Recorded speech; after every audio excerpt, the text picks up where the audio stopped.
The air in Athens does not merely move. It carries the weight of sun-bleached marble and the salt-heavy breath of the Aegean, a lingering warmth that settles upon the skin like a physical memory of the gods. To stand beneath the shadow of the Parthenon in the late afternoon is to witness the world being painted in hues of honey and pale gold, where the sharp edges of the limestone columns soften against a sky that transition from a piercing cerulean to the bruised purple of an ancient grape. Here, the city breathes in a rhythmic, unhurried pulse, a collective inhalation of dust from the stonecutters, chisels, and the sharp, medicinal tang of wild thyme crushed under the sandals of passing philosophers. It is a landscape defined by its permanence, yet every grain of sand shifting in the wind whispers of the ephemeral nature of man, a paradox that serves as the silent backdrop to a life that would eventually tear the very fabric of this society asunder. One can almost hear the distant, melodic clinking of metal against stone, a sound that reverberates through the valley of the Ilissos, mingling with the cicadas, persistent drone to create a symphony of industry and introspection. The light catches the fine mist of sweat on the brows of the laborers, turning the mundane effort of building a civilization into a shimmering, golden epic that unfolds in the slow motion of a dream. As we descend toward the agora, the heart of the city reveals itself not through clamor, but through the atmospheric layering of scents and shadows that define the Athenian morning. There is the earthy, damp smell of goat hair rugs being beaten clean in the side streets, and the rich, oily aroma of frying honey cakes that clings to the rough-hewn walls of the stalls. The atmosphere is thick with the presence of history, yet it feels startlingly immediate, as if the ghosts of the great lawgivers are still leaning against the painted stoas, watching the youth of the city debate the virtues of courage and justice. The texture of the air changes as one moves from the open sunlight into the cool, cavernous shade of the porticos, where the temperature drops just enough to make the wool of a Hammadian feel comforting against the skin. In this space, the silence is not an absence of sound, but a heavy, expectant presence, the silence of a theater before the first mask is donned, or the silence of the assembly before a world-altering vote is cast.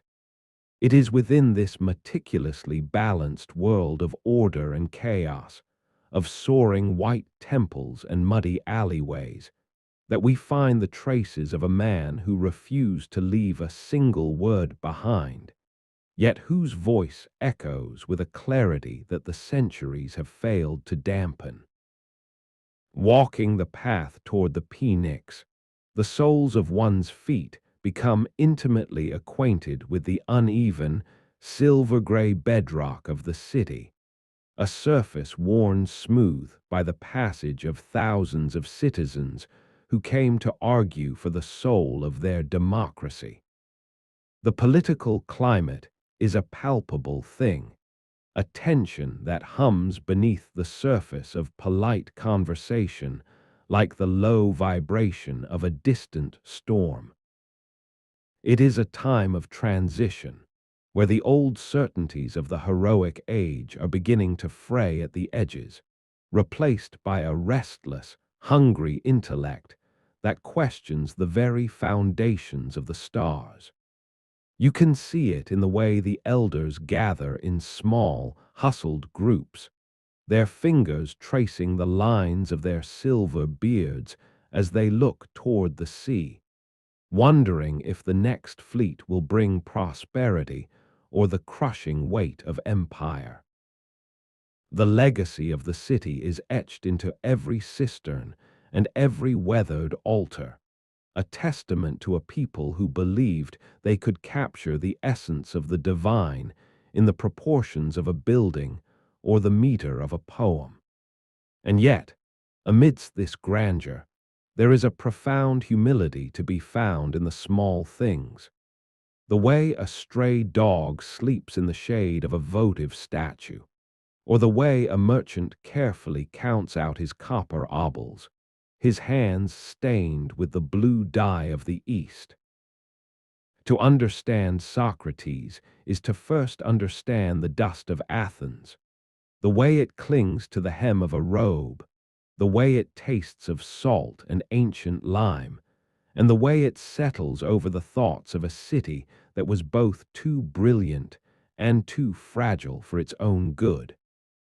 We look not for a hero in the traditional sense, but for a shadow that moved against the grain of the light, a figure who stood still while the rest of the world hurried toward its own undoing. The legacy he left was not written in stone or ink, but in the sharpened minds of those who dared to stop and listen to the gentle, persistent questioning that rose above the noise of the marketplace. As the sun dips lower, casting long, spindly shadows of the olive trees across the dirt, we begin our journey into the quiet center of the storm, tracing the footsteps of a man who found the greatest wisdom in the simple, terrifying admission of knowing nothing at all. The stars begin to peer through the thinning light, cold and distant, watching over a city that is about to encounter a mind as vast and unyielding as the cosmos themselves. The Parthenon sits atop the Acropolis like a crown of pale, unyielding bone, its marble flanks absorbing the first tentative rays of the Attic sun. In these early years of Socrates' life, the temple is more than a monument. It is a living testament to an era of staggering ambition, a structure of such precise geometry that it seems to breathe with the rhythm of the city below. To walk in its shadow is to feel the weight of Periclean Athens, a world where the air is thick with the scent of fresh cedar shavings, the acrid tang of hot lead used to set iron clamps into stone, and the omnipresent, fine white dust of the Pentelic quarries. This dust is the silent narrator of the age, coating the lungs of the stonemasons and settling in a shimmering layer upon the dark, oiled hair of the citizens. It is a time of immense physical transformation, where the skeletal scaffolding of the great temples rises against the deep blue of the sky, mirroring the intellectual scaffolding being erected in the minds of the people. Socrates, the son of Sophroniscus, would have known the texture of this stone intimately, the rough grit of the unfinished block and the glass-like smoothness of the polished frieze. He grew up in a city that was physically reinventing itself, a city that believed its destiny was written in the very proportions of the columns that held up the heavens.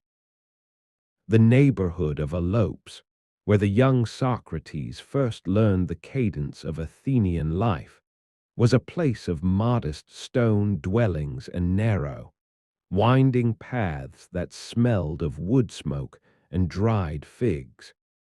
The morning ritual began not with grand philosophy, but with the sensory realities of a working-class household.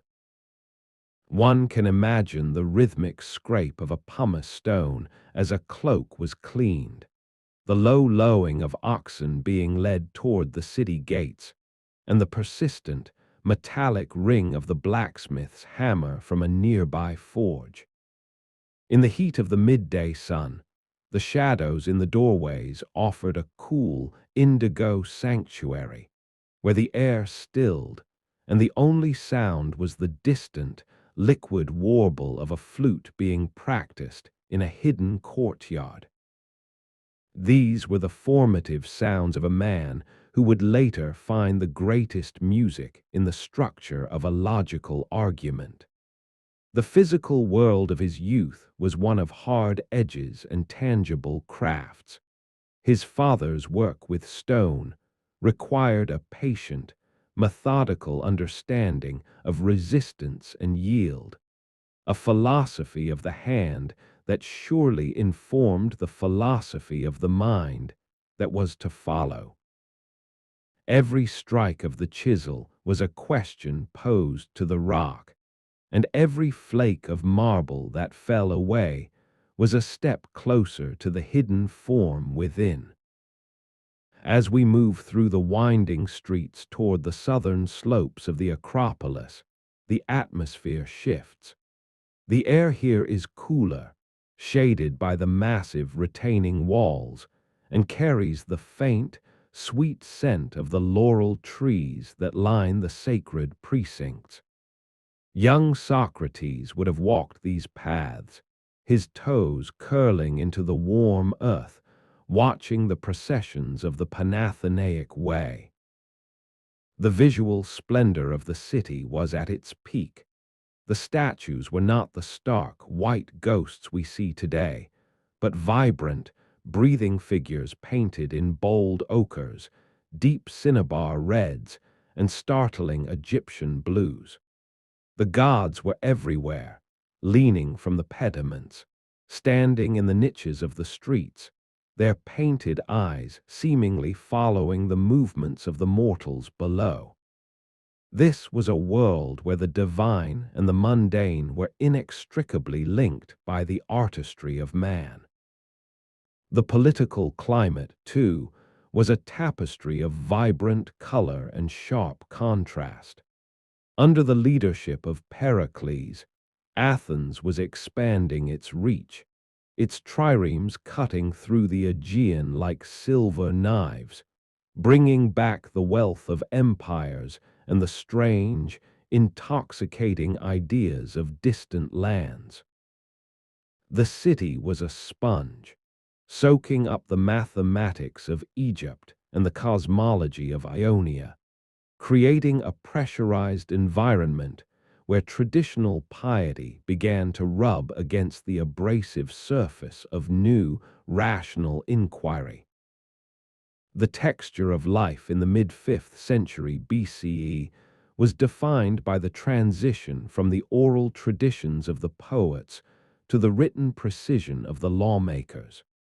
In the homes of the affluent, the scratching of a stylus on a wax tablet became a common background noise, a sharp, clicking sound that marked the recording of debts, laws, and verses.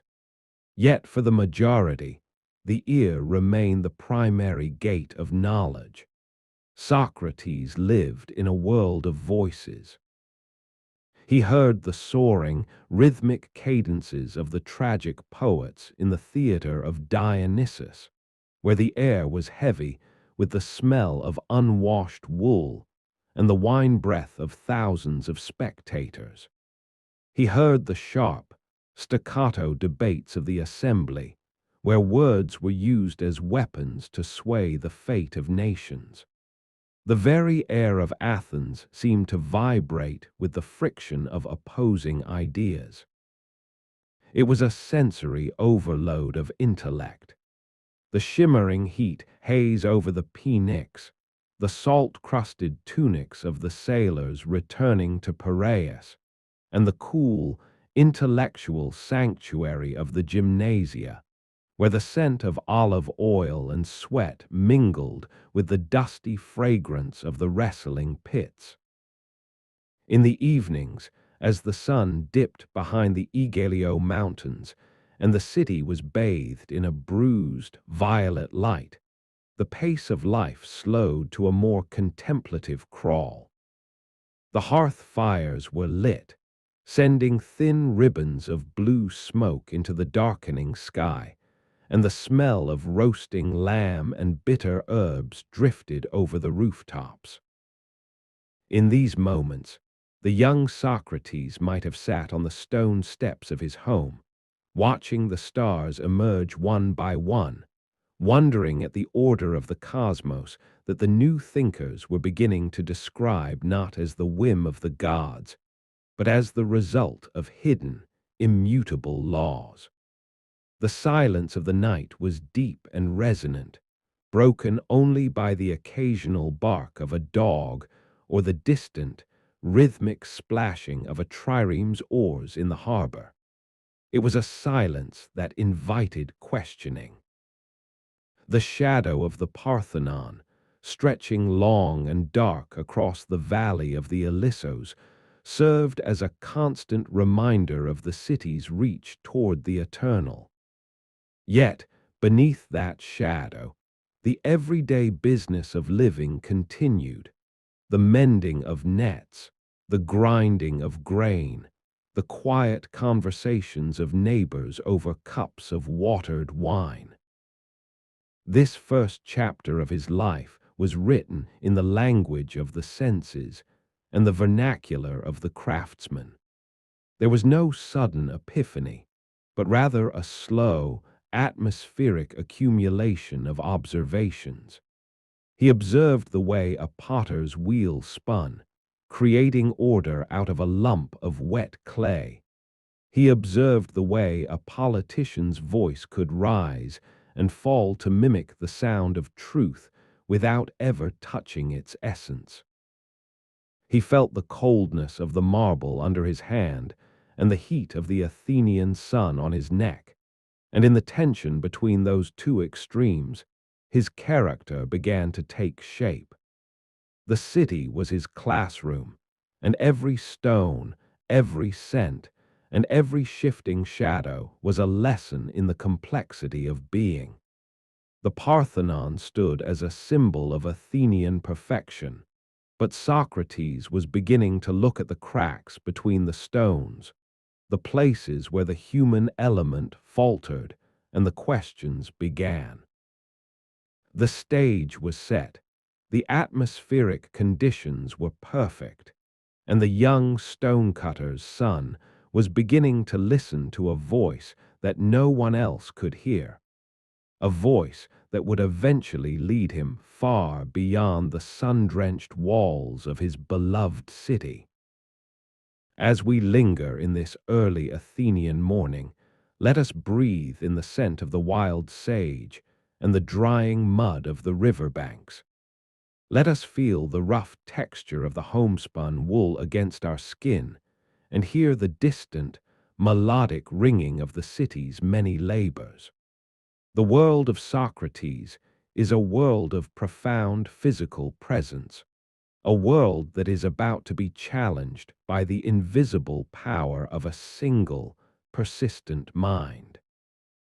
The sun continues its slow climb over the marble peaks, casting a brilliant, unforgiving light on a civilization at its zenith, unaware that the seeds of its greatest internal struggle have already been sown in the quiet, observant heart of a young man walking through the dust of elopes. The shadow of the temple is long, but the light of the inquiry is just beginning to dawn, a soft and rhythmic glow that will eventually outshine the gilded statues and the painted friezes of the great Acropolis.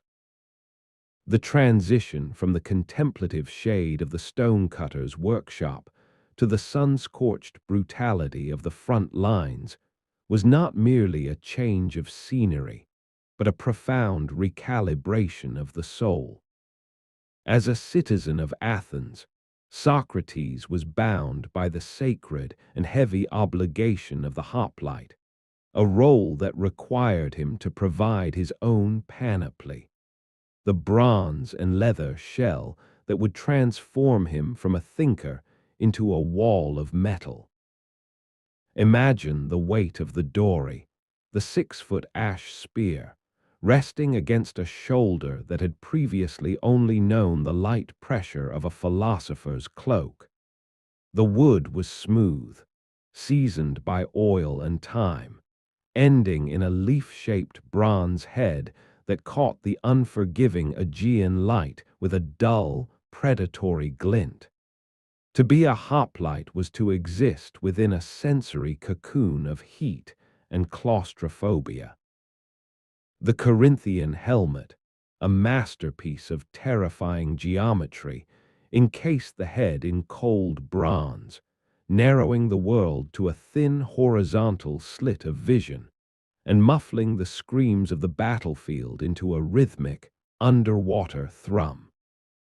The scent inside the mask was a suffocating mixture of one's own hot breath, the metallic tang of the faceplate, and the stale sweat of long marches through the rugged, time-scented hills of the Peloponnese. The march toward Potidaean was a grueling exercise in physical and mental endurance, a journey through landscapes that shifted from the fertile olive groves of Attica to the marshy, mosquito-plagued reaches of the north. The rhythm of the march was dictated by the rhythmic clanking of the greaves against the shins and the heavy, repetitive thud of thousands of sandals hitting the sun-baked earth. It was a symphony of collective movement, where the individual was subsumed into the phalanx, a singular, bristling organism of bronze and wood. Socrates, however, moved within this mass with a peculiar, detached stillness.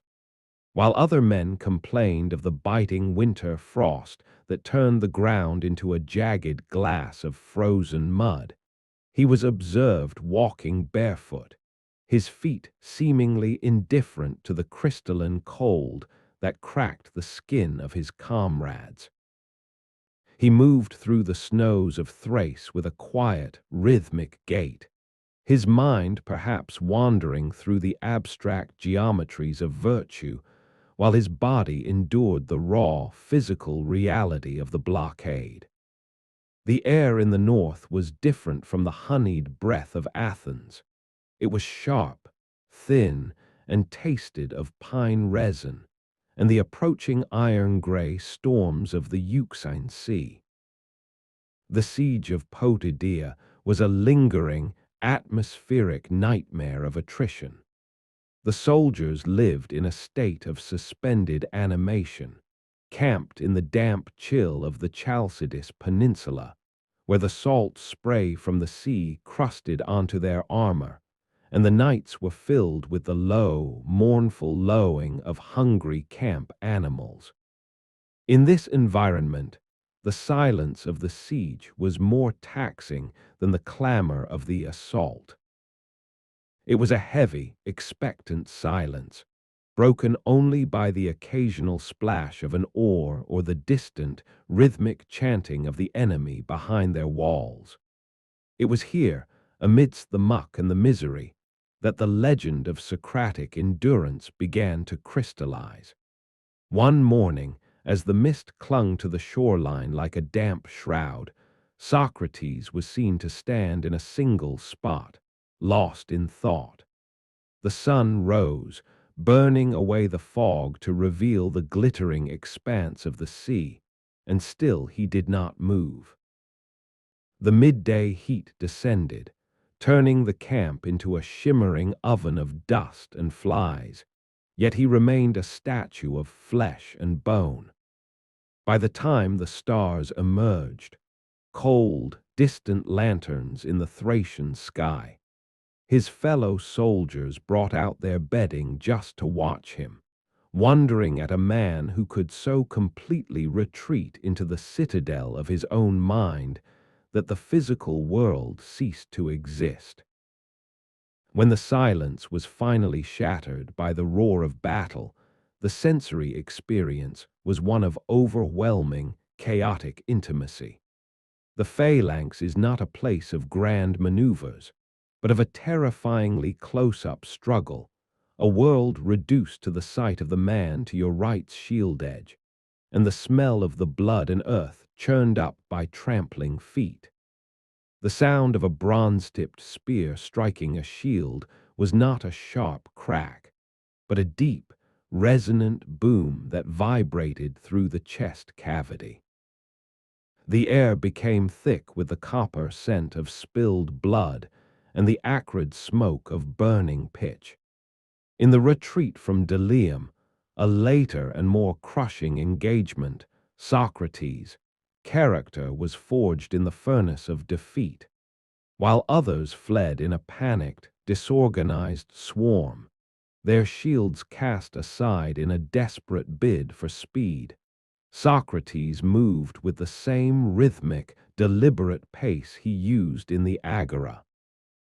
He walked through the carnage with a stately stride, his eyes scanning the horizon with a calm, predatory vigilance that discouraged any pursuer from approaching. He carried his heavy shield not as a burden, but as a piece of his own dignity, the bronze surface dented and scarred, reflecting the dying light of a day that saw the pride of Athens broken upon the Boeotian plains. Throughout these years of iron and blood, the political climate of Athens was shifting like the sands of a windswept beach. The confidence of the Periclean age was being replaced by a darker, more cynical energy. The war with Sparta was no longer a distant skirmish, but a slow-acting poison that seeped into every aspect of Athenian life. In the camps, the soldiers spoke in hushed tones about the corruption of the leaders and the thinning of the city's grain reserves. The idealism of the early years was being ground down by the reality of the plague and the relentless pressure of the Lacedaemonian raids. Socrates, returning from his tour of duty, brought with him the dust of the battlefield and the silence of the northern winters. He had seen the ultimate limits of human endurance and the fragility of the social contract when faced with the spear. His presence in the city became more pronounced. He was a man who had stood in the gap, who had felt the weight of the shield, and who now asked why the city fought for empire while its citizens' souls remained in ruins. The physical toll of these campaigns left its mark not in a stooped back, but in a hardened, unshakable resolve. The texture of his life was now defined by the contrast between the absolute violence of the hoplites' trade and the absolute peace of the philosopher's inquiry. He had learned that the body could be mastered, that the cold could be ignored, and that the fear of death was merely a shadow cast by an unexamined life. The olive oil he used to clean his limbs after a day in the wrestling pits now carried the memory of the oil used to preserve his leather breastplate. The rhythmic chanting of the paean, the hymn to Apollo sung before the charge, echoed in the cadences of his later dialogues. He was a warrior philosopher who had looked into the abyss of the phalanx and found that the only true protection was the armor of the intellect. As he walked the streets of Athens in the aftermath of these wars, the city felt different. The marble was still white, the sky was still a brilliant, aching blue, but the shadows felt longer, reaching out from the corners of the stoas to touch the hems of the passing citizens. The scent of the city, a mix of sea salt, wood smoke, and the heavy perfume of the lilies, now had an undercurrent of something metallic and sharp. Socrates moved through this atmosphere like a cooling wind. He was no longer just the son of a stonecutter. He was the man who had survived the frost of Potidaean and the steel of Delium. a living testament to the idea that the soul is a fortress that no army can breach. The chapters of his youth were closing, written in the bronze of the hoplite, and the chapters of his public life were beginning to be written in the invisible, indelible ink of the spoken word. The sun sets over the Saronic Gulf, painting the water in the color of wine and old bronze, as the soldier unbuckles his greaves for the last time, preparing to fight a war where the only casualty is ignorance and the only victory is the truth. The Agora of Athens is not merely a marketplace. It is a sprawling, sensory heart where the lifeblood of the city pools and circulates under the relentless gaze of the Mediterranean sun. To step into this space during the mid-morning is to be enveloped by a dense, rhythmic tapestry of sound and scent. The air is a thick soup of competing aromas, the sharp, acidic tang of leathers curring in the nearby tanneries, the sweet, heavy perfume of lilies and violets sold by garland weavers, and the pervasive, earthy smell of the dust kicked up by 1,000 shuffling feet. This is the stage upon which Socrates truly emerged, moving away from the solitary labor of the stonecutter to become a fixture of the public square. Here, the architecture is designed to facilitate the voice. The long, shaded colonnades of the stoa poikile, or painted stoa, provide a cool, echoing sanctuary where the walls are adorned with vivid murals of heroic battles. Their colors, deep crimsons and charcoal blacks, providing a stark contrast to the brilliant, white-hot light that hammers the open ground just a few feet away. In this atmosphere of frantic commerce and political maneuvering, Socrates' presence was a rhythmic anomaly. While the merchants shouted their prices with a desperate, sharp-edged cadence, and the politicians practiced their soaring, artificial oratory, he spoke in the low, steady tones of a man in no hurry to reach a conclusion. He would stand near the tables of the money changers, the rhythmic clinking of silver drachmas providing a percussive backdrop to his inquiries. His physical appearance was a deliberate affront to the Athenian obsession with kallikagathia, the ideal of being both beautiful and good. With his protruding eyes that seemed to take in everything at once and his broad, flattened nose, he moved through the crowd like a satyr among statues. Yet, as he spoke, the texture of the air around him seemed to change. The frantic energy of the marketplace would settle, drawn into the gravitational pull of a single, devastatingly simple question. To listen to him was to feel the ground shifting beneath one's feet, as the solid certainties of one's life, the definition of courage, the nature of justice, the limits of the law, began to dissolve into the fine gray dust of the square. The political climate of this period was one of simmering, nervous energy. The long war with Sparta had begun to fray the collective nerves of the citizenry, leading to a desperate, almost hungry search for new answers. Into this vacuum stepped the sophists, itinerant teachers who arrived in Athens with the scent of foreign perfumes and the rustle of expensive silks. They sold wisdom as if it were a rare spice, charging exorbitant fees to teach the youth how to win an argument regardless of the truth. Socrates moved among them like a ghost in the machine. He wore the same rough, threadbare cloak in all seasons, its wool worn thin and smelling of woodsmoke and the open air. while the sophists spoke from raised platforms in voices like polished bronze. Socrates sat on the edge of a fountain or leaned against a sun-warmed pillar, his voice a rhythmic, persistent hum that burrowed into the minds of his listeners. He did not give speeches. He conducted a slow, atmospheric dissection of the soul. He would take a word, piety, for instance, and turn it over in the light of his questioning until it revealed its hollow core, much like a potter might tap a vessel to find the hidden crack in its glaze. The sensory details of these encounters were often what lingered longest in the memories of those present.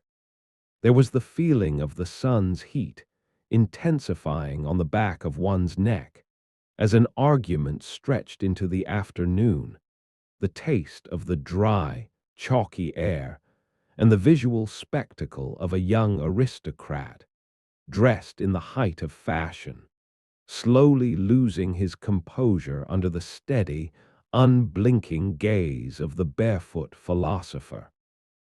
Socrates used the vernacular of the streets, the language of cobblers, smiths, and muleteers, to build his complex logical structures. This was a radical act of linguistic leveling. He spoke of the way a pilot steers a ship through a storm, or the way a doctor balances the humors of the body, bringing the high abstractions of philosophy down into the mud and the grit of the everyday. The rhythm of his speech was infectious. It was a slow, deliberate pacing that mirrored the movement of a man walking a long distance, never straying from the path, never rushing to the end. Find a strange, hypnotic comfort in the journey itself. As the shadows of the statues grew long and spindly, stretching across the agora like the fingers of a giant, the circles around Socrates would grow. The youth of Athens, bored with the traditional pieties of their fathers and the cynical opportunism of the sophists, found in him a different kind of thrill. They followed him not for answers, but for the clarity of the struggle. The air in these evening circles was electric, charged with the thrill of intellectual iconoclasm. You could smell the approaching rain in the cooling breeze and hear the distant, melodic lowing of cattle being driven from the market. But within the circle, the only reality was the movement of the mind. Socrates would often fall into long silences, his eyes fixed on some distant, invisible point, as if he were listening to a frequency that no one else could tune into. This was his daemonion, the inner voice that he claimed warned him against certain actions, a private, atmospheric signal that set him apart from the frantic, externalized world of the city. This chapter of his life, the voice in the agora, was the period where the myth of Socrates began to eclipse the man. He became a fixture of the Athenian landscape, as permanent and yet as shifting as the shadows on the Parthenon. He was the gadfly of the state, a creature whose sole purpose was to sting the great and noble steed of Athens into wakefulness. The city was drifting into a comfortable, wealthy lethargy, even as the walls of its empire began to crumble. Socrates was the atmospheric disturbance that refused to let the storm pass. He was the smell of ozone before the lightning strike, the sudden drop in temperature that signals a change in the season. Walking home in the deepening twilight, his bare feet clicking softly against the cooling stones, he left behind a trail of troubled minds and shattered certainties. The agora would sleep, The merchants would pack their stalls, and the dust would settle, but the questions he had planted remained, vibrating in the air like the echo of a bell that had been struck and would not stop ringing. The legacy of these years is not found in books, for he wrote none, but in the very atmosphere of Western thought. He transformed the agora from a place of trade into a place of transformation. Every time we pause to ask, why? We are breathing in a bit of the air he stirred up in those sun-drenched Athenian mornings. The chapter closes as the moon rises over Mount Hymettus, casting a silver, ghostly light over the empty marketplace. The columns of the stoas stand like silent sentinels, and for a moment the city is still. But in the morning the sun will rise, the dust will stir, and the voice will return, gentle, persistent, and rhythmic, to ask once more what it truly means to be a man. The journey to Delphi is an ascent through a landscape that feels increasingly untethered from the mortal world, a passage from the humid, salt-stained air of the coast to the thin, crystalline atmosphere of Mount Parnassus. For an Athenian of the 5th century, this was not merely a physical trek, but a spiritual calibration. As the path winds upward, the olive groves of the Plestos Valley give way to the rugged, vertical majesty of the Phaedriades, the shining rocks, which loom over the sanctuary like the frozen waves of a stone sea. The air here is distinct. It is sharp with the scent of mountain pine and the cold mineral breath of the Castalian spring. It is a place where the silence is heavy and profound, broken only by the rhythmic cry of an eagle circling the crags or the distant, melodic tinkling of goat bells.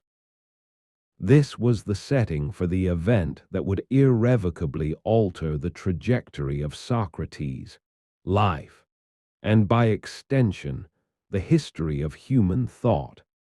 The moment his friend Chaerephon approached the Pythia with a question that seemed to defy the logic of the heavens.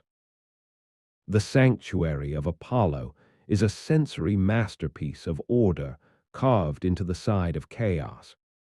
To stand within its precinct is to be surrounded by the visual noise of 1,000 votive offerings, bronze tripods that catch the sun in blinding flashes, marble statues that seem to vibrate with a life of their own, and the rhythmic, chiseled inscriptions of the treasuries that line the sacred way. The atmosphere is thick with the sweet, cloying smoke of burning laurel leaves and the heavy, earthy scent of sacrificial fat.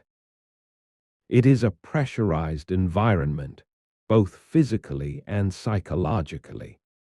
At the center of this world sits the Pythia, the priestess who serves as the vessel for the god's voice. She occupies a space where the veil between the known and the unknown is worn thin, a subterranean chamber where the cool, damp smell of the earth mingles with the vaporous, intoxicating gases that rise from the chasm.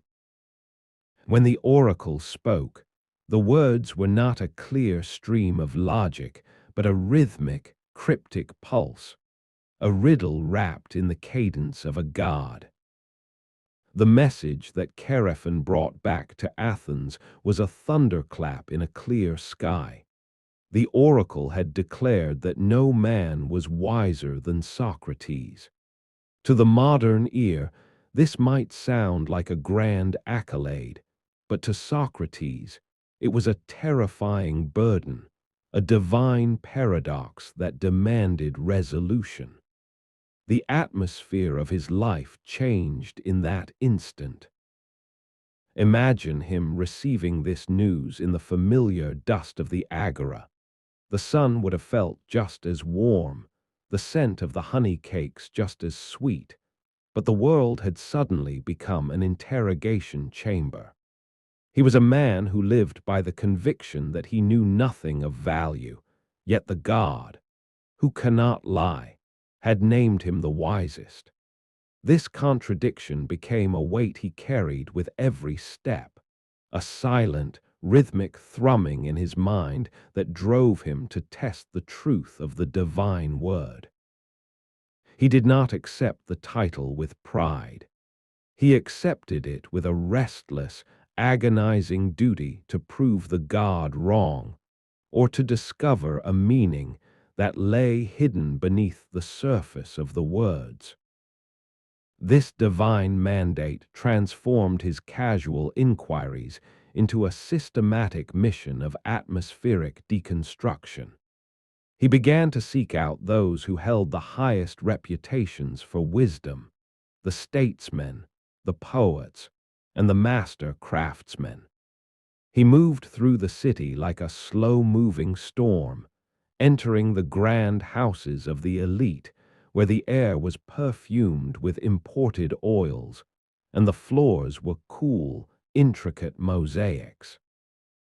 He would sit with a renowned politician, the rhythmic clinking of the man's silver rings against a wine cup providing the only sound in the shaded courtyard, and begin to peel away the layers of his perceived expertise. The sensory experience of these encounters was often one of mounting tension. You could see the fine bead of sweat forming on the politician's brow as his definitions of justice or goodness crumbled into incoherence.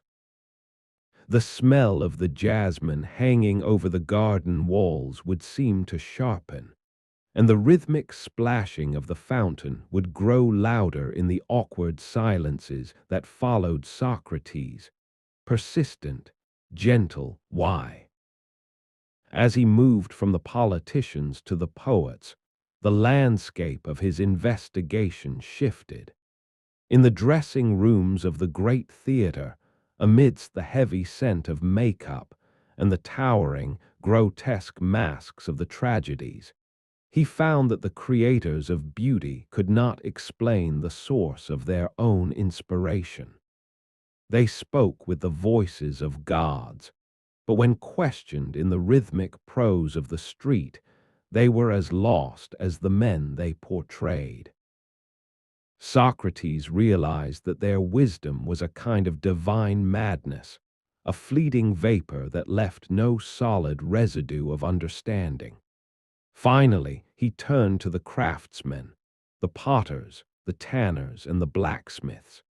In the heat of the forges, where the air was thick with soot, and the rhythmic clanging of hammers on anvils made the very earth vibrate, he found a glimmer of what the oracle might have meant. These men truly knew things. They understood the temper of steel and the turning of the wheel. Yet, because they were masters of their craft, they imagined themselves masters of all things, including the soul and the state. Their technical knowledge acted as a veil, blinding them to their own vast ignorance of the most important matters. The oracle's burden was the realization that human wisdom is a small, flickering flame in a vast and ancient darkness. Socrates discovered that he was the wisest only because he alone recognized the limits of his own light.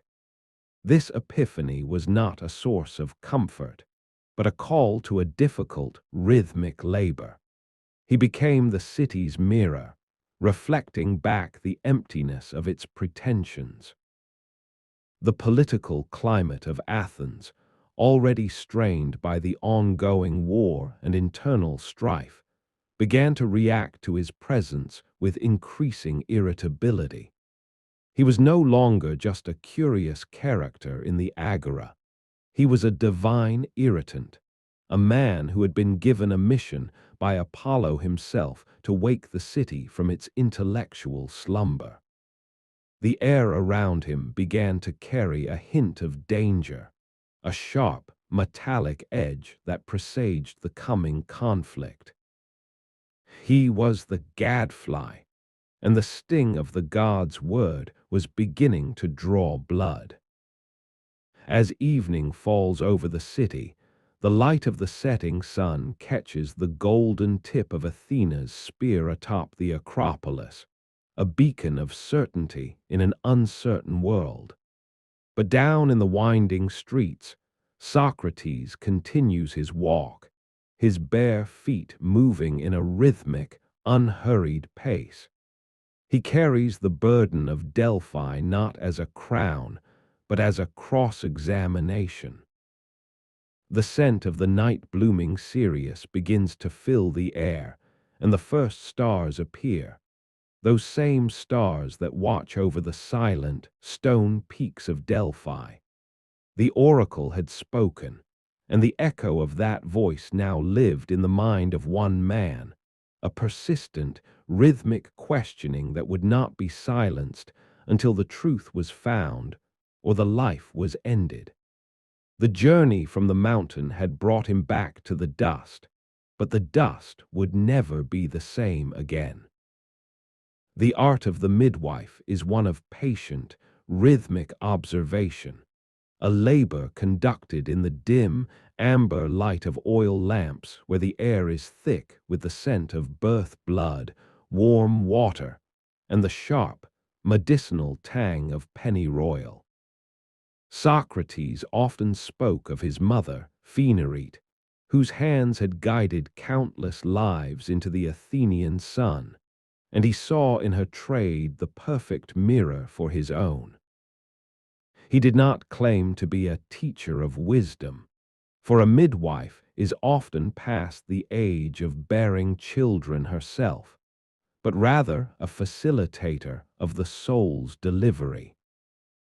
To understand the midwife of thought, one must visualize the setting of a typical Socratic dialogue, a shaded corner of a gymnasium, perhaps, where the rhythmic slapping of bare feet on the wrestling floor and the heavy, musky aroma of olive oil and fine sand create a backdrop of physical exertion that mirrors the intellectual struggle taking place.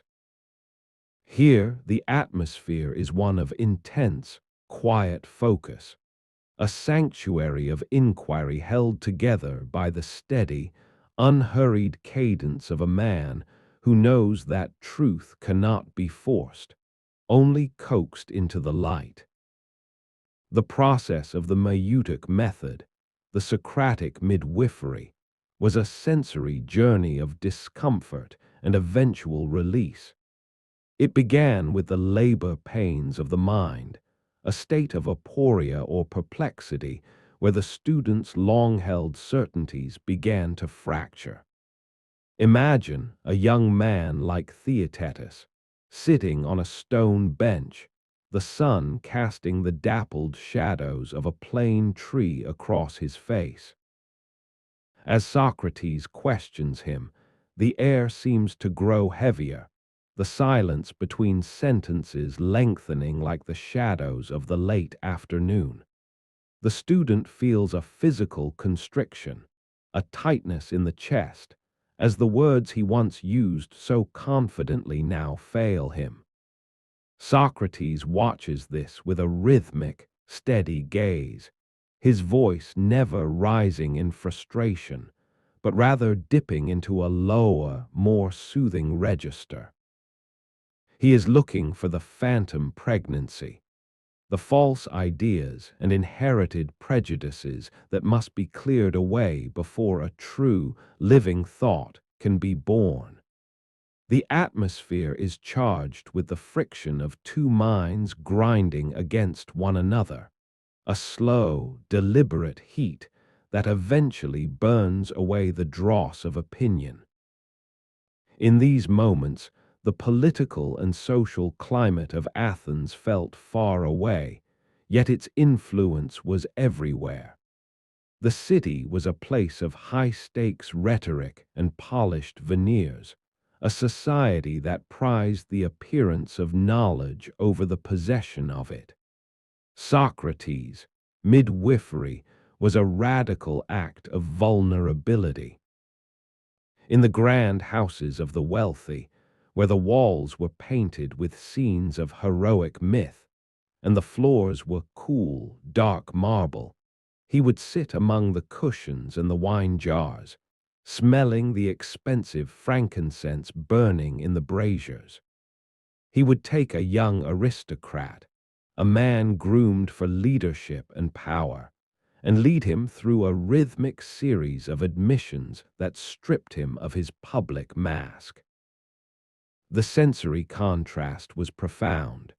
The external world of gold-trimmed robes and ivory flutes against the internal world of intellectual nakedness. It was a process that was both intimate and terrifyingly public, a delivery of the self that often left the subject gasping for air in the sudden, cold clarity of their own ignorance. The rhythmic nature of this delivery was essential. Socrates understood that the mind, like the body, has its own pace. He would use analogies drawn from the most mundane aspects of Athenian life, the way a cobbler trims leather to fit a foot, or the way a groom calms a skittish horse with a low, repetitive whistle. These stories served as the incantations of the midwife, rhythmic narratives that lowered the student's defenses and allowed the inquiry to probe deeper into the womb of the intellect. The air in these sessions was often still, save for the occasional rhythmic clicking of a cicada or the distant, muffled sound of the city's industry. In this stillness, a new idea would begin to take shape, not a piece of information handed from one person to another, but a realization rising from within the student themselves.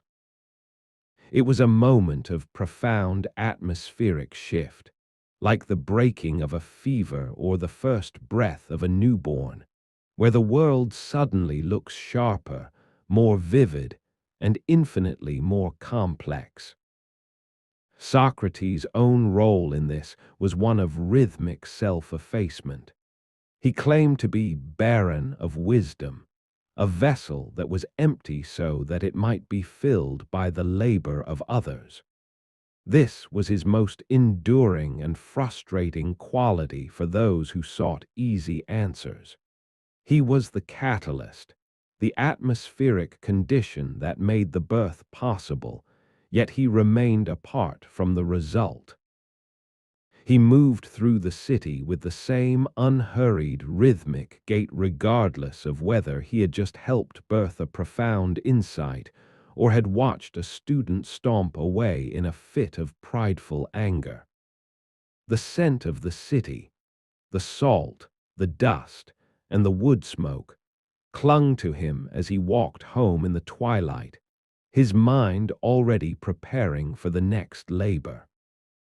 He was a man who lived in the permanent now of the questioning, a rhythmic heartbeat that kept the intellectual life of Athens from flatlining into the stagnation of dogma.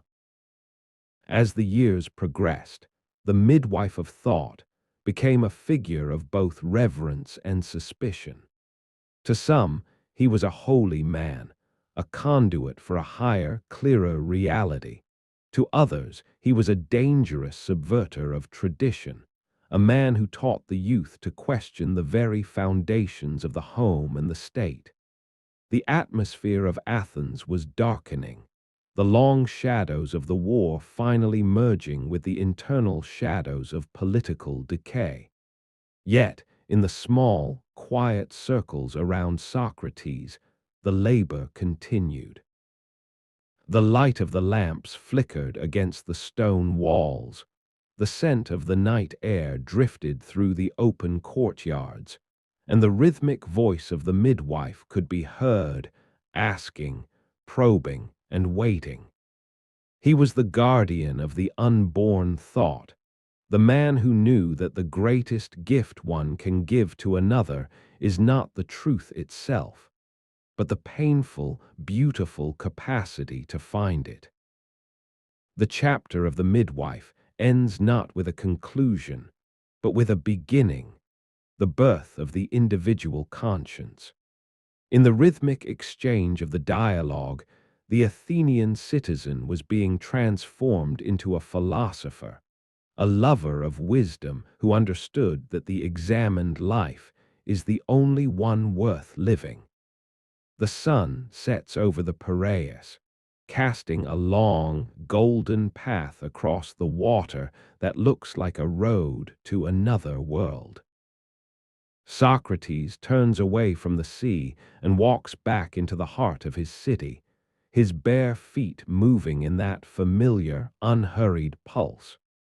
He is ready for the next call, the next labor, the next soul that is heavy with the burden of an unspoken truth. The air is cool, the city is settling into its evening rhythm, and the midwife of thought moves through the shadows, a silent, persistent presence in a world that is always about to be born anew.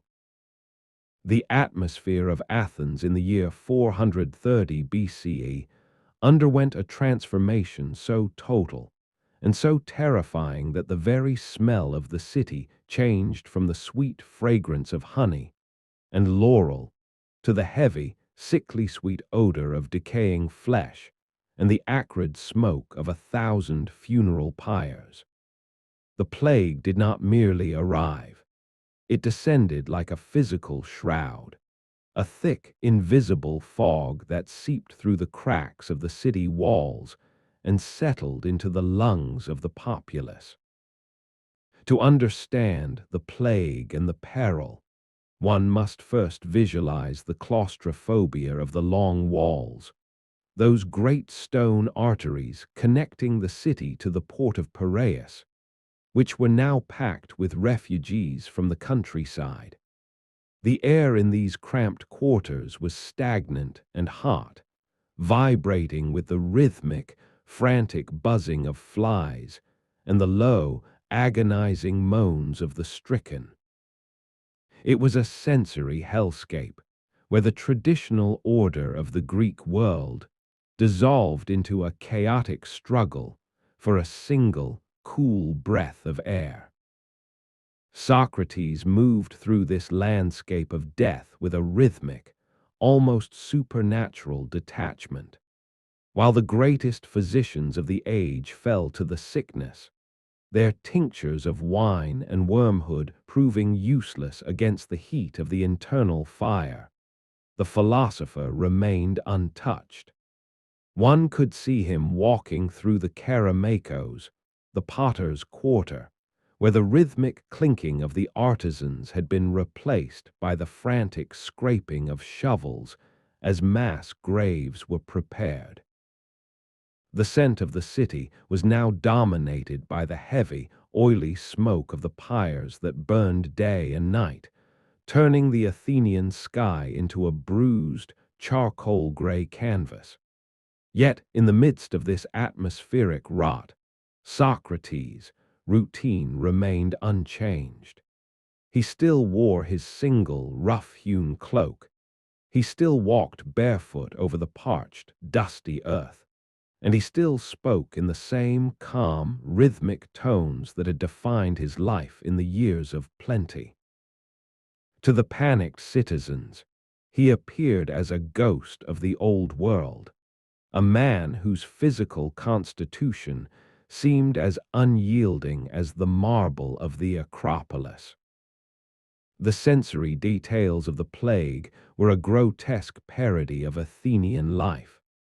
The fountains, once places of cool, rhythmic social exchange, were now crowded with the dying, who threw themselves into the water in a desperate attempt to quench an unquenchable internal thirst. The rhythmic splashing of the water was now punctuated by the sound of gasping breath and the splash of bodies. The political climate, too, was in a state of terminal fever. Pericles, the golden-tongued architect of the empire, watched as his children and eventually his own strength were consumed by the sickness.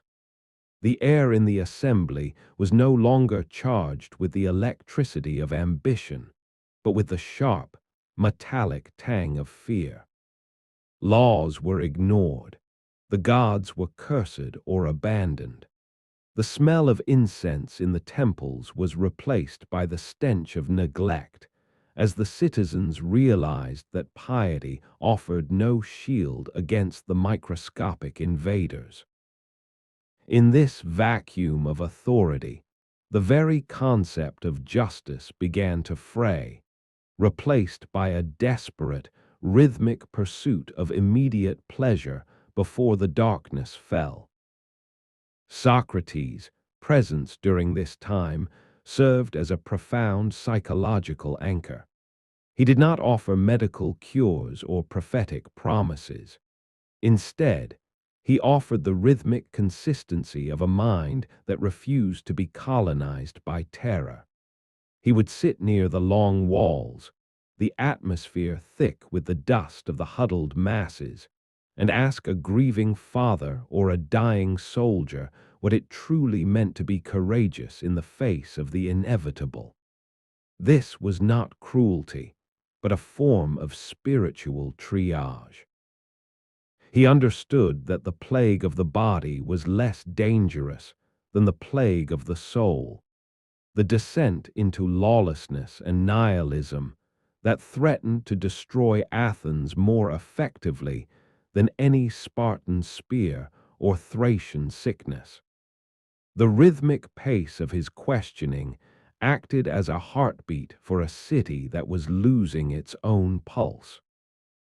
He forced those who remained to look past the physical decay to the enduring structures of the intellect, reminding them that even as the flesh rotted, the nature of the good remained uncorrupted and crystalline. The physical peril of the war continued unabated, a rhythmic backdrop of violence that framed the internal disaster. The Spartans, wary of the sickness, did not enter the city, but their presence was felt in the rhythmic, distant thud of axes felling the olive groves of Attica. The scent of burning wood, the lifeblood of the Athenian economy, drifted over the walls, mingling with the scent of the funeral pyres. The atmosphere was one of double-edged destruction, the invisible enemy within and the visible enemy without. Socrates, who had stood in the frozen snows of Potidaean, now stood in the heat of a dying city. He observed the way the social fabric tore, how the wealthy turned on the poor, how the healthy fled from the sick. He saw the texture of human character when the thin veneer of civilization was stripped away by the raw, physical reality of pain. His observations during these years would deeply inform his later critiques of democracy. He saw firsthand how easily a panicked, sensory-overwhelmed mob could be led toward its own ruin. As the sun set over a city that felt increasingly like a tomb, the light would catch the smoke of the pyres, turning the air into a shimmering orange haze. The rhythmic chanting of the mourners would rise and fall, a low, guttural sound that seemed to emanate from the earth itself. Socrates would walk home, his feet treading the same paths as before, though the streets were now littered with the remnants of abandoned lives. He would pass the deserted stoas and the silent gymnasia, the air carrying the faint, lingering scent of the vinegar used to wash the bodies of the dead. His mind, however, remained focused on the unseen. He was a man living in two worlds, the sensory hell of the plague and the rhythmic, orderly world of the forms. This duality was his protection. By refusing to let the external atmosphere dictate his internal state, he became a living testament to the power of philosophy to provide sanctuary in the midst of a storm. The chapter of the plague is one of profound, rhythmic endurance. It is the story of a man who looked into the face of total dissolution and did not blink. The sensory experience of these years, the heat, the stench, the silence of the abandoned streets, formed the bedrock of his ultimate conviction that the soul is separate from the circumstances of the body. As the plague finally began to recede, leaving Athens a hollowed-out version of its former glory, Socrates remained. The dust settled, the air cleared, and the scent of the sea returned to the agora, but the city was changed. It was more cynical, more fragile, and more dangerous. The peril was no longer just the sickness or the Spartans. It was the growing resentment of a people who had suffered too much and were looking for someone to blame for their shattered world. The rhythmic voice of the gadfly continued, but the ears of the city were becoming deafened by the memory of the funeral dirge. In the quiet of the post-plague evenings, as the first tentative lights appeared in the windows of the survivors, Socrates could be found by the Ilissos River, where the air was cooler, and the water still flowed with a rhythmic, indifferent clarity. He would wash the dust of the city from his limbs, the cold water a sharp contrast to the fever heat of the streets. The scent of the plain trees and the cooling earth would rise to meet him, a reminder that nature continues its cycles regardless of human tragedy. He knew that the struggle for the soul of Athens was only just beginning. The plague had been a test of flesh. The coming years would be a test of spirit. He dried himself in the moonlight, the silver light reflecting off the surface of the water, and prepared to return to the city, the rhythmic, persistent guide through a landscape that was now, more than ever, in need of a midwife for its troubled thoughts. The fall of Athens did not arrive with a sudden crash, but with the rhythmic, agonizing sound of hammers dismantling the long walls, a task the Spartans forced the Athenians to perform to the taunting melody of flute players. The air in the city was heavy with the scent of humiliation and the thick, gray dust of pulverized limestone. As the physical barriers that had defined the empire's security crumbled, the political atmosphere curdled into something far more sinister. The 30 Tyrants, a pro-Spartan oligarchy led by the brilliant but ruthless Critias, a man who had once sat at the feet of Socrates, seized control, turning the city of debate into a city of silence. The sensory experience of Athens under the 30 was one of cold, atmospheric dread. The agora, once a place of vibrant, rhythmic exchange, was now haunted by the heavy tread of the Lacedaemonian garrison's boots and the sharp, sudden knock of soldiers at the doors of the wealthy and the outspoken. To walk through the city during this dark spring was to feel a constant, prickling tension on the skin. The vibrant colors of the previous decades seemed to have faded into a monochromatic wash of shadow and stone. The scent of the city had shifted again. The aromatic wood smoke of the hearths was now joined by the smell of stagnant water in neglected houses, and the metallic tang of fear that clung to the breath of the citizens. The 30 began a rhythmic cleansing of the state, arresting and executing those they deemed unworthy, which often meant anyone whose wealth they coveted or whose intellect they feared. The rhythmic chanting of the courts was replaced by the silent, efficient stroke of the hemlock cup or the dull thud of bodies being dragged to the pits. In this environment, the very act of speaking became a hazardous labor, a movement against a tide of absolute, authoritarian stillness. Socrates moved through this atmosphere of terror with the same unhurried, rhythmic gait that had carried him through the plague and the wars. He was a man who belonged to no party, a fact that made him equally suspicious to both the democratic exiles and the oligarchic rulers. The 30 sought to implicate him in their crimes, a calculated attempt to stain the city's most visible moral compass with the blood of their victims. They summoned him to the tholos, the round, rhythmic center of the city's administration, where the air was thick with the scent of old parchment and the oppressive warmth of a government in the middle of a purge. They ordered him and 4 others to sail to Salamis to arrest Leon of Salamis, an innocent man marked for execution. The atmosphere in that circular room must have been stifling, the shadows of the tyrants lengthening against the walls as the sun dipped toward the horizon. The response of Socrates was a master class in the rhythmic power of inaction.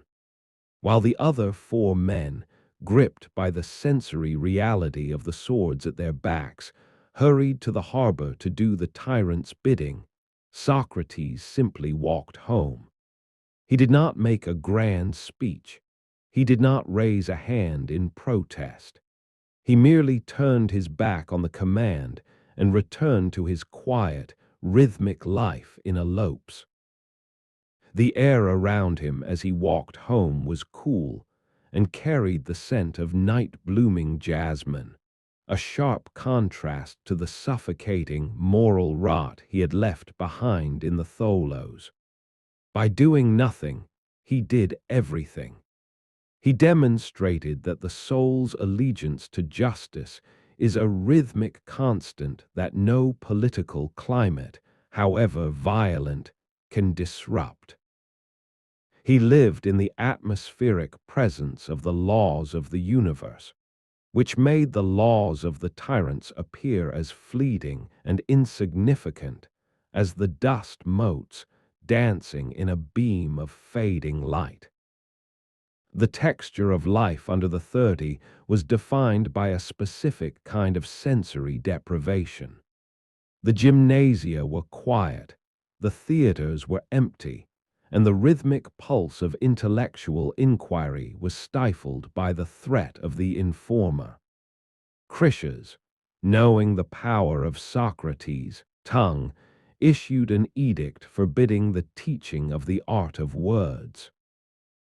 He attempted to trap Socrates in the logic of his own method, calling him to a private meeting where the atmosphere was charged with the intimate, dangerous energy of a former student turned master of the state. One can imagine the scent of expensive wine and the rhythmic clicking of Critias' rings against his chair as he warned his old mentor to stay away from the youth. Socrates, in his characteristic fashion, responded with a rhythmic series of analogies about herdsmen and cattle, suggesting that a leader who makes his people fewer and worse is a poor herdsman indeed. The air in the room stilled, the silence vibrating with the suppressed fury of a man who could command armies, but could not command the mind of a single, barefoot philosopher. As the months of the tyranny wore on, the city became a landscape of hidden rhythms. The democratic resistance was gathering in the hills, their campfires appearing like distant, flickering stars on the slopes of Mount Phyle. The air in Athens carried the faint, rhythmic sound of the wind whistling through the empty stalls of the agora, a hollow, mournful sound that spoke of a civilization in stasis. Socrates remained a visible, rhythmic presence, a reminder of what the city had been and could be again. He was observed sitting by the Ilissos, the water flowing with its eternal, indifferent cadence, while the city above him bled. He was a man who understood that the 30 were merely an atmospheric disturbance, a dark cloud that would eventually be burned away by the rising sun of a restored order. His endurance was not passive. It was a rhythmic assertion of the self against the totalizing pressure of the state. The tyranny eventually collapsed, as all structures built on fear must, leaving behind a city that was scarred and deeply suspicious. The smell of the pyres returned as the democratic forces fought their way back into the Piraeus, the rhythmic boom of shields against shields echoing once more through the streets. When the 30 were finally overthrown, the atmosphere of Athens was one of exhausted relief mingled with a bitter, lingering resentment. The citizens looked at one another with eyes that had seen too much, searching for someone to blame for the months of slaughter. The scent of the city returned to its familiar mix of sea salt and wood smoke, but the psychological climate remained unstable, a pressurized environment where the memory of the 30 lived on in the hearts of those who had lost brothers and fathers. Socrates, having survived the tyranny by refusing to participate in its crimes, now found himself in a city that was increasingly uncomfortable with his presence. He was the man who had stayed while others fled. He was the man who had taught Critias. He was the man whose rhythmic, persistent questioning now felt like a salt rub in an open wound. The chapter of the 30 Tyrants ends not with peace, but with a darkening of the atmospheric light.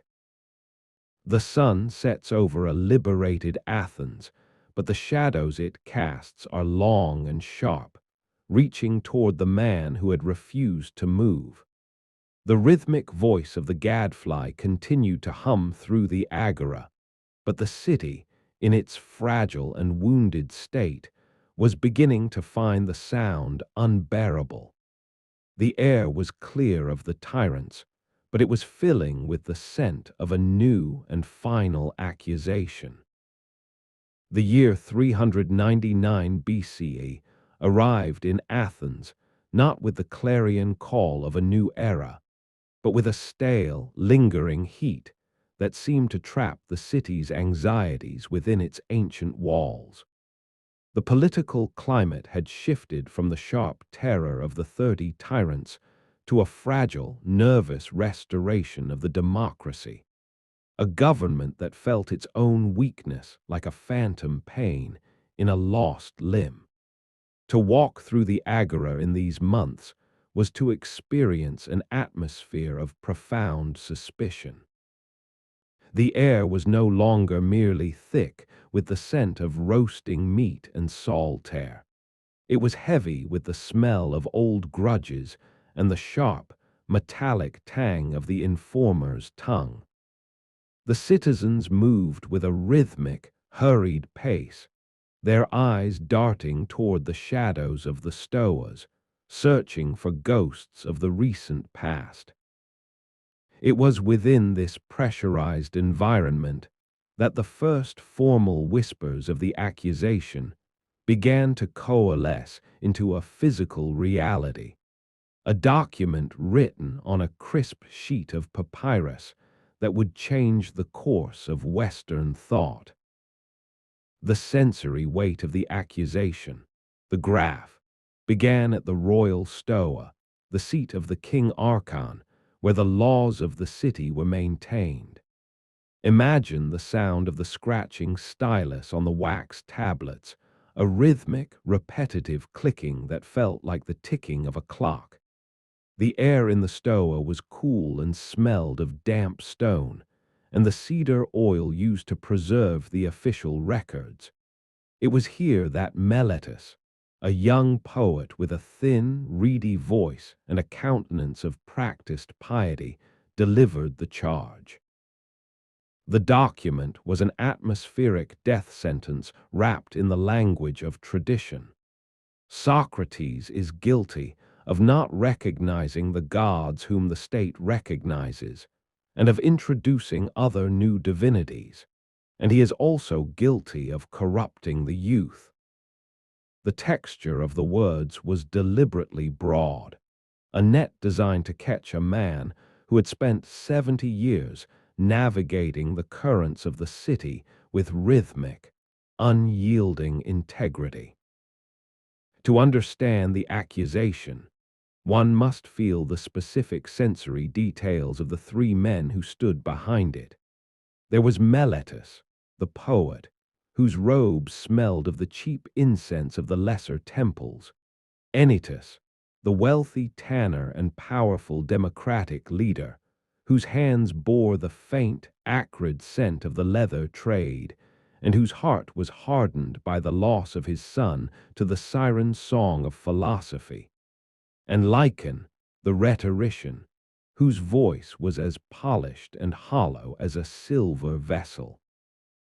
They represented the three pillars of the Athenian establishment that Socrates had spent a lifetime questioning: the creative, the industrious, and the persuasive. The atmosphere of their alliance was one of grim necessity, a rhythmic closing of the ranks against a man who had become a living reminder of the city's failures.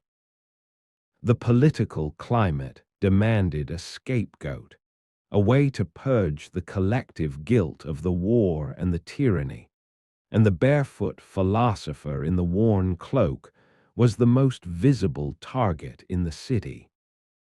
The news of the charge rippled through Athens with the rhythmic persistence of a stone dropped into a still pond. In the wrestling pits, where the scent of sweat and olive oil hung heavy in the air, the young men spoke in hushed, hurried tones about the fate of their mentor.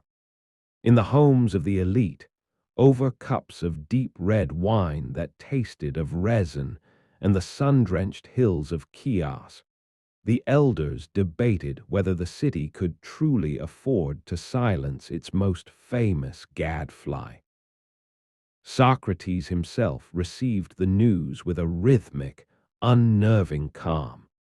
While his friends hurried to and fro, their sandals slapping against the stones in a frantic cadence as they sought to mount a defense, he remained a still point in the turning world. He continued his walks, his bare feet feeling the familiar grit of the road, the scent of the wild thyme rising from the verges of the path, as if the earth itself were offering a quiet, rhythmic support to his resolve. The atmosphere of the preliminary hearings, the anacracies, was one of stifling bureaucratic ritual. To sit in the King Archon's office was to be surrounded by the rhythmic rustle of official scrolls and the low, monotonous drone of legal procedure. Socrates stood before his accusers, the light from the open doorway casting long, spindly shadows across the floor. He looked at Meletus not with anger, but with the same rhythmic, questioning gaze he had used on 1,000 students.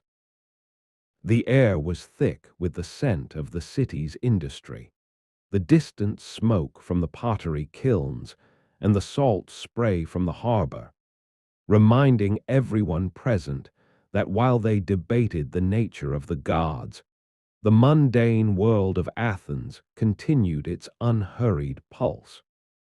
It was a sensory collision between the eternal questions of the soul and the immediate, messy realities of a city trying to find its feet in the aftermath of disaster.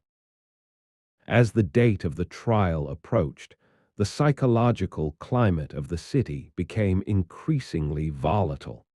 The accusations were not merely legal, they were atmospheric. People began to look at the statues of the gods with a new, nervous intensity, as if the silence of the marble were a judgment on their tolerance of the philosopher. The scent of the spring flowers, the lilies and the anemones that carpeted the slopes of the Acropolis, seemed to carry a funeral sweetness.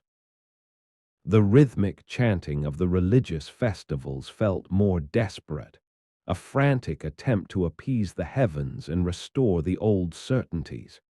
Socrates, moving through this storm of anxiety, became a figure of polarizing clarity. To his followers, he was the scent of ozone before a cleansing rain.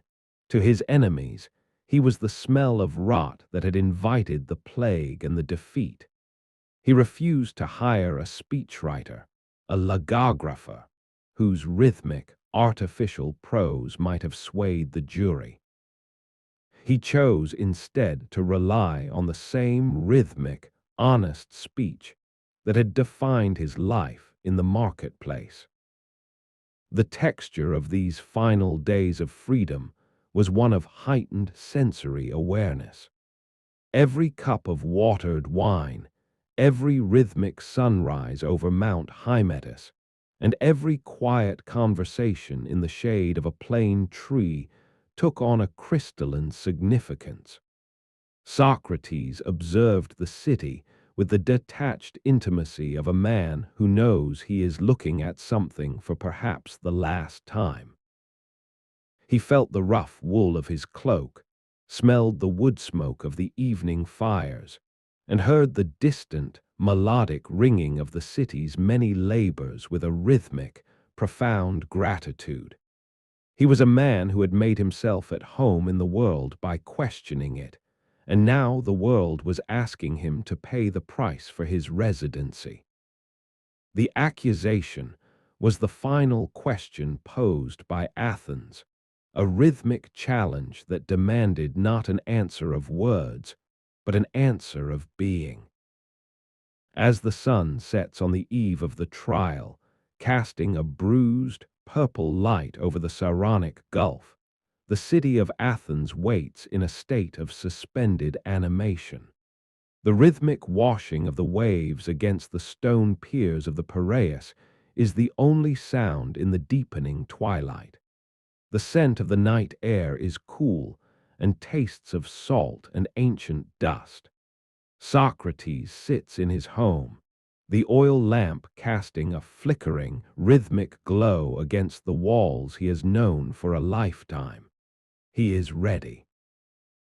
The accusation has been made, the jury has been summoned, and the atmosphere is charged with the weight of a world that is about to commit a mistake it will spend 2 millennia trying to understand. The chapter closes in the silence of the night, a silence that is not an absence, but a rhythmic, expectant presence. The breath held before the first word of the final dialogue is spoken.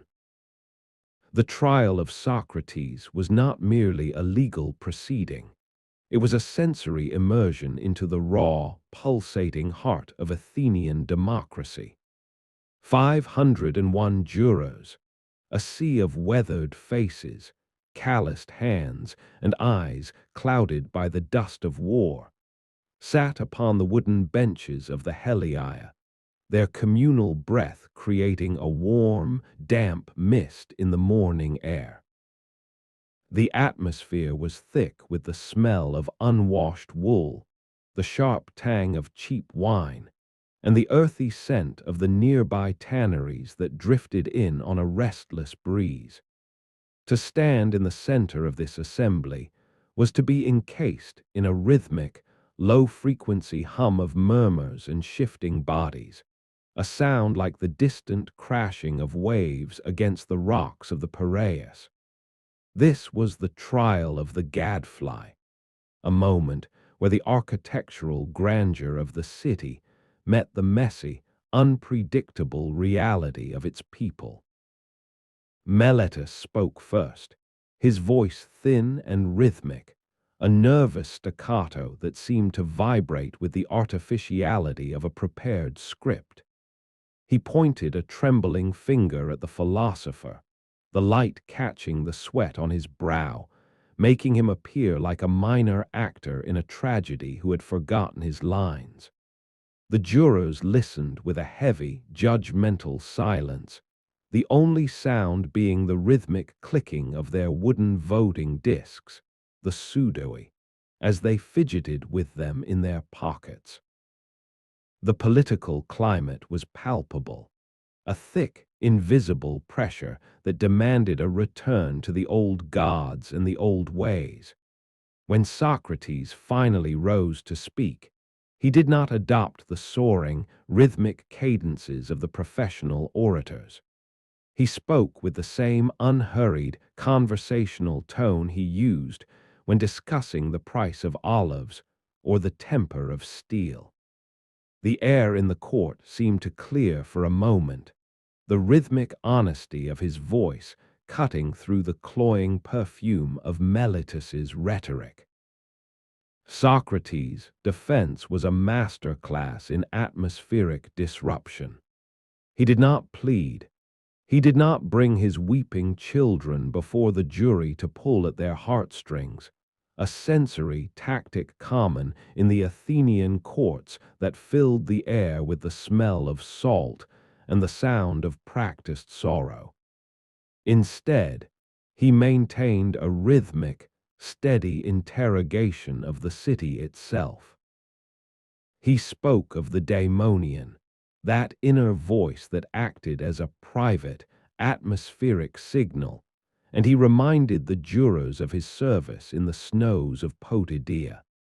As he spoke, the light in the court shifted, the sun climbing higher and casting sharp, unforgiving shadows across the stone floor. One could see the jurors' faces hardening, their brows furrowing as they realized that this man was not asking for mercy, but for an acknowledgement of the truth. The scent of the city, the dust, the sea salt, and the wood smoke seemed to intensify, a physical reminder of the world that was about to cast him out. The first vote was a rhythmic, agonizing process. The jurors filed past the two urns, their sandals slapping against the stone in a slow, funeral cadence. The sound of the bronze discs hitting the metal jars was a sharp, discordant ring that echoed through the portico. When the count was announced, and Socrates was found guilty by a narrow margin, the atmosphere did not explode into chaos. It settled into a grim, expectant stillness. According to the laws of the city, Socrates was now invited to propose his own penalty. In a moment of rhythmic defiance that would seal his fate, he suggested that, for his services as a gadfly to the state, he should be granted free meals for life in the Prytaneum, an honor reserved for Olympic victors. The reaction was a visceral wave of sound, a collective gasp that carried the scent of shock and indignation. The air in the court became hot and pressurized, the rhythmic order of the proceedings fracturing under the weight of his perceived arrogance. The second vote, for the penalty of death, was swifter and more decisive. The rhythmic clatter of the discs was louder this time, a percussive judgment that signaled the end of an era. Socrates received the sentence with a rhythmic, unshakable calm that made the jurors seem like the ones who were truly condemned. He looked at the sun-drenched hills of Athens one last time before being led away, the light turning the white marble of the temples into a blinding, celestial gold. The atmospheric transition from the open court to the confined space of the prison was a descent into shadow and dampness. The scent of the open air was replaced by the smell of wet limestone and the faint, bitter aroma of the hemlock that was already being prepared in a quiet room somewhere in the city's depths. The trial had been a rhythmic exchange of values, a collision between the city's need for security and the philosopher's need for truth. As Socrates walked toward the prison, his bare feet feeling the cooling stones of the evening path, he was followed by a small, weeping group of friends. The sound of their rhythmic sobbing was the only music in the darkening streets. The agora was quiet now, the merchants having packed their stalls, the dust of the day settling over the empty square like a shroud. The political climate of Athens had finally found its resolution, but the air felt hollow, as if the city had held its breath and forgotten how to exhale. The scent of the night air, cool, salty, and tinged with the fragrance of the hills, seemed to carry a subtle, rhythmic apology that no one was brave enough to speak aloud. In the final moments of the day, as the first stars appeared over the Acropolis, Socrates entered the stone cell that would be his final home. The atmospheric shift was total. The noise of the city was muffled by the thick, unyielding walls, leaving only the rhythmic sound of his own breathing and the distant, melodic splashing of the sea. He sat on the rough wooden bench, the texture of the grain, a final connection to the material world. The trial was over. The gadfly had been caught, but the sting of his words remained, vibrating in the atmosphere of Athens like the echo of a bell that would never be silenced. The chapter closes in the deepening indigo of the Athenian night, a silence that is heavy with the weight of the hemlock, and the rhythmic, immortal grace of a man who had won the final argument by losing his life. The stone walls of the prison of Athens are not merely barriers. They are the cold, weeping skin of the earth, porous and damp, smelling of ancient limestone and the mineral breath of deep cisterns. Inside the cell, the air is thick with a different kind of stillness, a rhythmic, expectant peace that stands in stark contrast to the frantic, sun-bleached world outside the iron-grated window. As the sun begins its slow, golden descent toward the Saronic Gulf, the light filters through the bars in long, dusty shafts, illuminating the fine particles of marble and skin that dance in the stagnant air.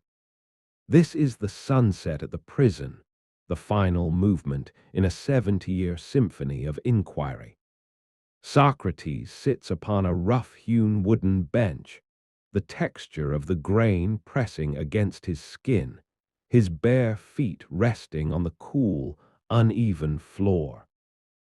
Around him, his friends are gathered in a state of sensory collapse, their rhythmic sobbing the only sound that breaks the heavy, atmospheric silence of the chamber.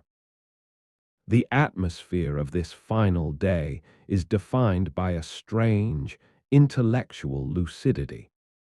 While the physical world of Athens prepares for the night, the world within the cell is expanding. Socrates speaks of the soul as if it were a traveler preparing for a long-desired voyage, his voice maintaining the same rhythmic, steady cadence that once filled the agora. He dismisses the weeping of his friends with a gentle, rhythmic chiding, reminding them that he has spent his entire life practicing for this specific atmospheric transition. The scent of the room is a mixture of the earthy dampness of the stone and the faint, sweet perfume of the spring flowers that his friends have brought, a floral tribute that feels increasingly out of place in this sanctuary of the mind. The political climate of the city beyond the walls is irrelevant now. The trial, the 30, and the wars have faded into the gray mist of a distant shore, leaving only the crystalline reality of the present moment. As the shadows of the bars lengthen across the floor, stretching out like the fingers of a skeletal hand, the jailer enters. He is a man who has witnessed 1,000 deaths, yet he moves with a rhythmic, hesitant grace, his eyes averted from the philosopher. In his hands, he carries a simple terracotta cup, the surface of which is warm from his touch. Inside is the hemlock, a dark, viscous liquid that smells faintly of bitter herbs and parsnips, a cold and quiet poison for a man who lived by the heat of the spoken word. The sensory weight of the cup is immense. It is the physical manifestation of the city's final judgment. Socrates takes the vessel with a steady, rhythmic hand, his gaze as clear as the Aegean at dawn. He asks if he may offer a libation to the gods, but when told there is only enough for the dose, he accepts the limitation with a rhythmic nod of the head, a final acknowledgement of the boundaries of the material world. The act of drinking is a rhythmic, unhurried event. He tips the cup, the liquid cool against his throat, tasting of the earth and the end of all questions.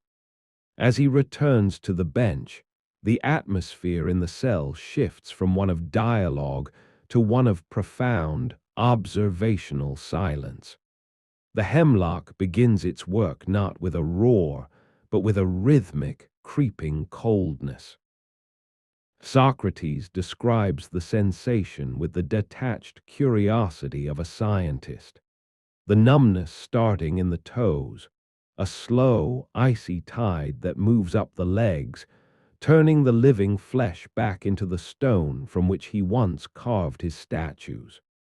His friends' grief becomes a physical presence, a thick, suffocating cloud of salt tears and gasping breaths, but Socrates remains a rhythmic anchor. He covers his face with his cloak, creating a private, dark sanctuary where the only reality is the slow, fading heartbeat of a man who is finally becoming one with the truth. The texture of these final moments is one of absolute simplicity. He feels the weight of the cloak against his skin, a final embrace of the woven wool he has worn in every season. The air in the cell grows colder as the sun vanishes behind the mountains, the golden light replaced by a bruised, indigo twilight. Just before the cold reaches his heart, he remembers a final debt, a rhythmic, ethical loose end that must be tied. He uncovers his face and speaks his last words to Crito. Crito, we owe a cock to Asclepius. Pay it and do not neglect it.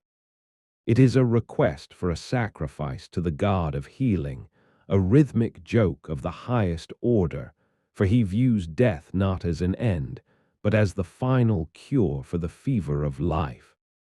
The scent of the room stilled, the rhythmic breathing faltered, and then, with a final, quiet exhalation, the gadfly of Athens was still. Outside the prison, the city of Athens is bathed in the violet light of the violet-crowned city. The rhythmic washing of the sea against the Piraeus continues, indifferent to the loss of its most troublesome citizen. The scent of woodsmoke and roasting meat rises from the houses, and the stars begin to peer through the thinning light, cold and distant, watching over a world that has just extinguished its own brightest flame. The political climate will continue to churn, the empires will rise and fall, and the dust will settle over the ruins of the Parthenon. But the atmosphere of the human mind has been permanently altered. The rhythmic questioning that Socrates began in the sun-drenched agora has become the heartbeat of the Western soul, a persistent, gentle pulse that refuses to accept the darkness as the final answer. As the night deepens, the prison cell becomes a place of profound, echoing silence. The friends have departed, their rhythmic footsteps fading into the distance of the winding streets. The body of the philosopher remains, a vessel of stone-cold flesh that once held the fire of the cosmos. The light of the moon spills through the bars, casting a silver, ghostly glow over the empty cup and the silent bench. The scent of the night air, salt, pine, and ancient dust, drifts through the window, a final benediction from the city that both loved and murdered him. The chapter of Socrates ends here, in the quiet of a stone room at the edge of the world, but the dialogue remains open, a rhythmic, eternal invitation to walk into the light of the unexamined life and find the courage to ask why. The sun has set, but the dawn of the inquiry is just beginning to break across the horizon of time. The death of Socrates was not a conclusion, but a resonant opening, a vibration set into the very foundations of the Western mind that would grow from a localized tremor into a continental shift. As the heavy iron doors of the prison creaked shut for the last time, and the physical presence of the man returned to the attic earth, an invisible inheritance began to propagate through the cooling air of the city. To understand the legacy of his passing is to witness the birth of a new kind of heroism, one not defined by the bronze spear or the trireme's prow, but by the unyielding, rhythmic persistence of the individual conscience. The air in Athens, once filled with the immediate, sensory clamor of his voice, was now occupied by a profound and questioning ghost. His absence became a palpable atmospheric pressure, a vacuum that his students, most notably a young man named Aristocles, whom the world would come to know as Plato, sought to fill with the ink of immortality. Plato, whose soul had been tempered in the heat of those final dialogues, took the rhythmic memory of his teacher and transformed it into a sprawling, architectural landscape of the mind. In the groves of the academy, where the scent of wild laurel and the rhythmic rustle of the olive leaves provided a sanctuary for thought, the Socratic method was codified into a search for the eternal forms. The legacy of the death was the realization that the material world is but a shadow cast against a cave wall, and that the true light lies in the sun-drenched heights of the good. Plato's prose, rhythmic and soaring, ensured that the voice of the gadfly would never truly be silenced. He captured the texture of the Socratic inquiry, the irony, the humility, and the devastating clarity, and built upon it a city of the soul that would outlast the marble temples of the Acropolis. The death of the man was the birth of the philosopher king, a conceptual legacy that would haunt the corridors of power for 2 millennia. As the centuries unfolded, the rhythmic pulse of Socratic thought moved through the hands of Aristotle, who brought the inquiry down from the clouds of the forms and into the tangible, sensory reality of the natural world. He inherited the discipline of the definition, the rhythmic habit of categorizing the world with the precision of a master craftsman. The atmosphere of the Lyceum, with its covered walkways and the scent of drying parchment, was a continuation of the Socratic walk.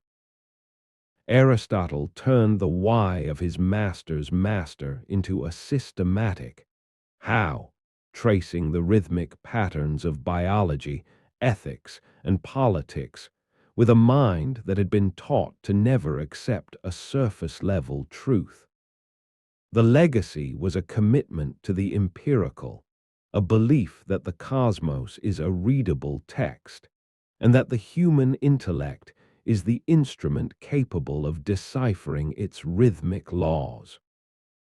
Later, in the shaded porticos of the Stoa Poikile, the very place where Socrates had once leaned against the painted pillars, the Stoics found in his death the ultimate blueprint for human dignity. For Zeno, Epictetus, and Marcus Aurelius, the death of Socrates was the supreme atmospheric proof that the soul is an impregnable citadel. They took the rhythmic endurance he displayed in the face of the hemlock and turned it into a daily practice of the will. The scent of the Stoic life was one of austerity and saltaire, a refusal to be moved by the storms of fortune. They looked back to that prison cell and saw not a tragedy, but a triumph of the Logos. The legacy of the sunset at the prison became the morning light of the Stoic conscience, a rhythmic assertion that to live in accordance with nature is to remain undisturbed by the shadows of mortality. The silence that settled over Athens in the wake of 399 BCE was a heavy, silver thing, a thick atmospheric veil that seemed to soften the sharp edges of the city's ambition. To walk through the agora in the months following the execution was to experience a world that had lost its most vital rhythm. The merchants still shouted, and the fountains still splashed with a melodic indifference, but the air felt thin and hollowed out. There was a specific, sensory absence where the old man with the broad nose and the bare feet had once stood. The dust of the marketplace settled more heavily, no longer stirred by the constant, rhythmic movement of a man who refused to stay still. The scent of the city, the salt, the wood smoke, and the honey now carried a persistent undercurrent of regret, a lingering metallic tang that tasted of the hemlock cup. As the years turned into decades, the physical traces of Socrates' life, the stone steps he sat upon, the rough-hewn walls of his home, became weathered and worn, smoothed by the same rhythmic passage of time that eventually claimed his accusers. Meletus and Anytus faded into the gray obscurity of history, their names remembered only as footnotes to the man they tried to erase. But the silence of Athens was not an empty thing. It was a rhythmic, expectant peace. It was the silence of a library, the silence of a temple after the prayers have ended, the silence of a mind that has finally found the answer to its own most difficult question. The city became a monument to a ghost, a landscape defined by the memory of a voice that had dared to ask why.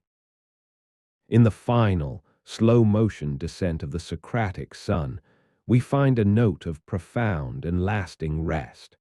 The world is at peace. The rhythmic washing of the Aegean against the shore is the only heartbeat left in the cooling night. The stars over Mount Hymettus are cold and clear, watching over a civilization that is slowly closing its eyes, its conscience finally eased by the passage of time. The legacy of Socrates is not a burden to be carried, but a rhythm to be followed, a slow, unhurried walk toward the truth. The air is still, the dust has settled, and the memory of the gadfly is now nothing more than the soft, rhythmic humming of the universe itself.